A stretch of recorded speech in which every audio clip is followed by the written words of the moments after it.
샬롬, 이동춘 목사입니다. 오늘도 여러분의 삶이 주님의 평안으로 가득하시길 기원하며 하나님의 말씀을 나누겠습니다. 오늘 주시는 말씀은 요한복음 3장 16절에서부터 21절의 말씀입니다. 하나님이 세상을 이처럼 사랑하사 독생자를 주셨으니 이는 그를 믿는 자마다 멸망하지 않고 영생을 얻게 하려 하심이라. 하나님이 그 아들을 세상에 보내신 것은 세상을 심판하려 하심이 아니요 그로 말미암아 세상의 구원을 받게 하려 하심이라. 그를 믿는 자는 심판을 받지 아니하는 것이요 믿지 아니하는 자는 하나님의 독생자의 이름을 믿지 아니하므로 벌써 심판을 받은 것이니라. 그 정죄는 이것이니 곧 빛이 세상에 왔으되 사람들이 자기 행위가 악함으로 빛보다 어두움을 더 사랑한 것이니라. 악을 행하는 자마다 빛을 미워하여 빛으로 오지 아니하나니 이는 그 행위가 드러날까 함이요 진리를 따르는 자는 빛으로 오나니 이는 그 행위가 하나님 안에서 행한 것임을 나타내려 함이라 하시니라. 아멘. 요한복음 3장 16절로부터 21절 말씀을 본문으로 하나님은 사랑만 하십니다 라는 제목으로 말씀을 나누도록 하겠습니다. 저의 초중고 시절에는 사랑의 매, 회초리라는 것이 있었습니다. 이 매의 용도는 사랑하기 때문에였습니다. 사랑하기 때문에 때렸고 사랑받기 때문에 맞았습니다. 순진했는지 생각이 없었는지 오랜 시간 이러한 매에 동의를 하였습니다. 회초리는 사랑이라고 생각했습니다. 그러면서도 마음 한편으로는 이것이 과연 사랑일까를 의심하였습니다. 그러는 어느 날 과거의 한 단편이 떠올랐습니다. 그리고 저의 생각이 바뀌었습니다. 회초리 대신 저를 안아준 선생님이 떠올랐기 때문입니다. 매는 저를 반항적으로 만들었지만 선생님의 안아줌은 저의 분노를 무장해제시켰습니다. 기억이 되살아난 그날 이후 사랑한다면 사랑만 하자라는 생각이 삶의 기초가 되었습니다. 그리고 오늘 우리가 함께 읽은 본문을 통해 신학적 정리를 하게 되었습니다. 그런데 저의 개인적인 경험이 이런 입장을 정리하게 했지만 깨달은 바 삼일째 하나님의 말씀이라는 것을 확신하게 되었습니다. 본문인 요한복음 3장 16절은 교회를 다녀본 적이 없는 분들도 알 만큼 유명한 말씀입니다. 하나님이 세상을 이처럼 사랑하사 독생자를 주셨으니 이는 그를 믿는 자마다 멸망하지 않고 영생을 얻게 하려 하심이라. 사실 이 말씀이 유명할 수밖에 없는 이유는 하나님의 사랑에 대한 최고의 정의이자 최후의 정의이기 때문입니다. 성경에는 그 어느 주제보다도 하나님의 사랑에 대한 주제로 가득합니다. 그래서 하나님은 사랑이시다를 설명하기가 어렵지 않습니다. 인간의 타락 직후 인간을 챙기시는 하나님, 홍수 심판 직후 인간을 챙기시는 하나님, 특히 수없이 반역하는 백성들을 참아내시는 하나님 등등은 하나님은 사랑이심을 설명하는 것을 어렵지 않게 합니다. 그런데 하나님의 사랑이 하나님의 정의와 심판의 개념을 만나면 설명이 쉽지 않게 됩니다. 일반적으로 사랑은 용서와 포용을 전제로 이해하기 때문입니다.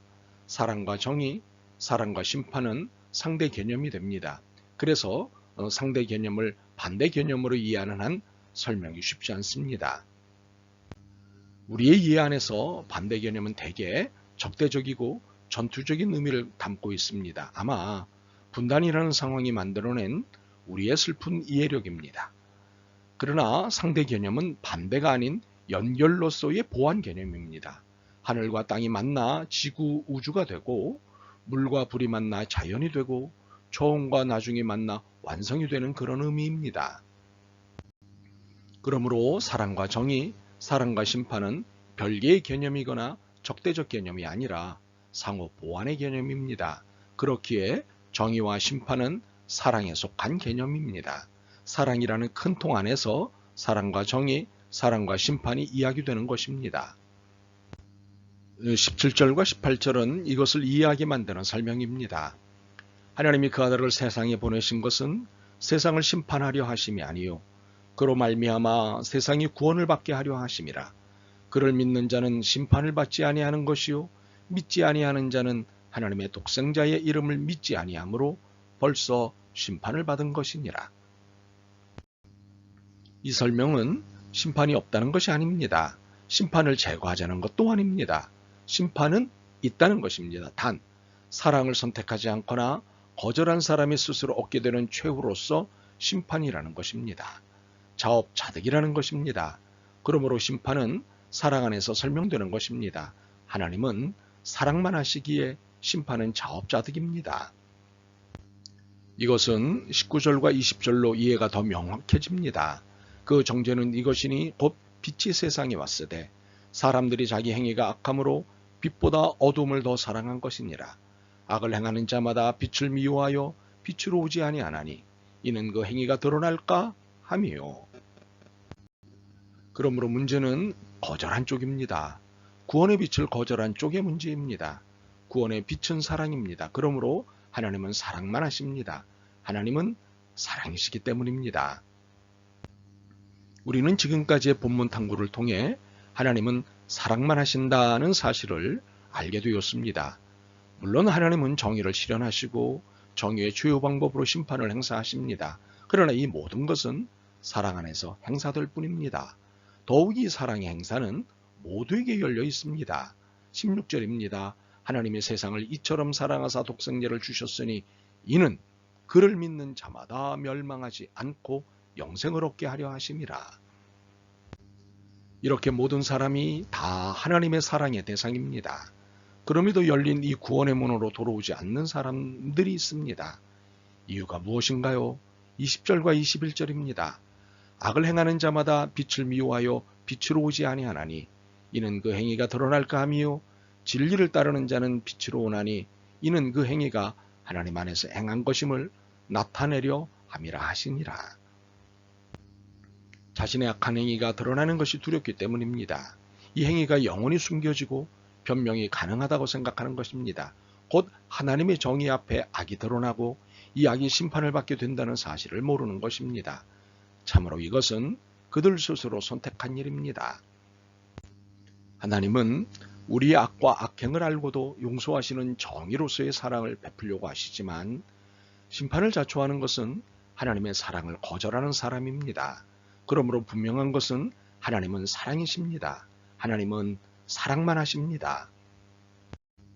그렇다면 하나님의 사랑이시고 하나님은 사랑만 하신다는 것이 우리에게 의미하는 바는 무엇일까요? 이런 하나님을 믿는다는 자부심일까요? 이러한 자부심은 긍정적일 수 있습니다. 그러나 이것보다 더 중요하고 본질적인 것은 우리도 사랑만 해야 한다는 것입니다. 하나님을 사랑한다는 것은 하나님의 행위에 전적으로 동의하고 따른다는 것을 의미하는 것이기 때문입니다. 이것을 우리는 믿는다고도 표현합니다. 그러므로 믿는다면 사랑하는 분을 닮아 사는 것이고 그렇게 살아내는 것입니다. 그런데 슬프게도 이 땅에 많은 그리스도인들이 이와는 반대의 삶을 살고 있습니다. 그리스도의 이름으로 성경을 빌미로 혐오와 차별과 배제를 자랑스럽게 행하고 있습니다. 심지어 이것이 사랑이라고 주장하고 있습니다. 그러나 이것은 결코 사랑이 아닙니다. 죄악입니다. 심판을 자초하는 죄악입니다. 진리의 빛을 거절한 이 죄악의 또 다른 이름은 폭력입니다. 그리스도의 이름으로 성경적이라는 말로 행해지는 수많은 폭력이야말로 적그리스도적이고 비성경적입니다. 하나님은 사랑만 하셨습니다. 정의의 이름으로 폭력을 행사하면서 심판을 정의로 둔갑시키는 그런 못된 짓을 하지 않으셨습니다. 하나님은 사랑이시기에 사랑만 하십니다. 그러므로 우리의 삶도 사랑이어야 하고 사랑만 해야 합니다. 우리는 오직 타자 안에서만 내가 존재할 수 있기에 사랑하는 것 외에 우리에게 주어진 권한은 없습니다. 사랑한다면 사랑만 하십시다. 아멘. 주님, 사랑만 해야 하는데 정죄와 심판을 일삼았습니다. 감히 하나님의 영역을 침범해 정죄와 심판을 일삼았습니다. 저희를 불쌍히 여겨 주옵소서. 사랑만 하며 살게 도와주옵소서. 예수 그리스도의 이름으로 기도드립니다. 아멘. 오늘도 여러분의 믿음과 삶을 응원합니다. 사랑합니다.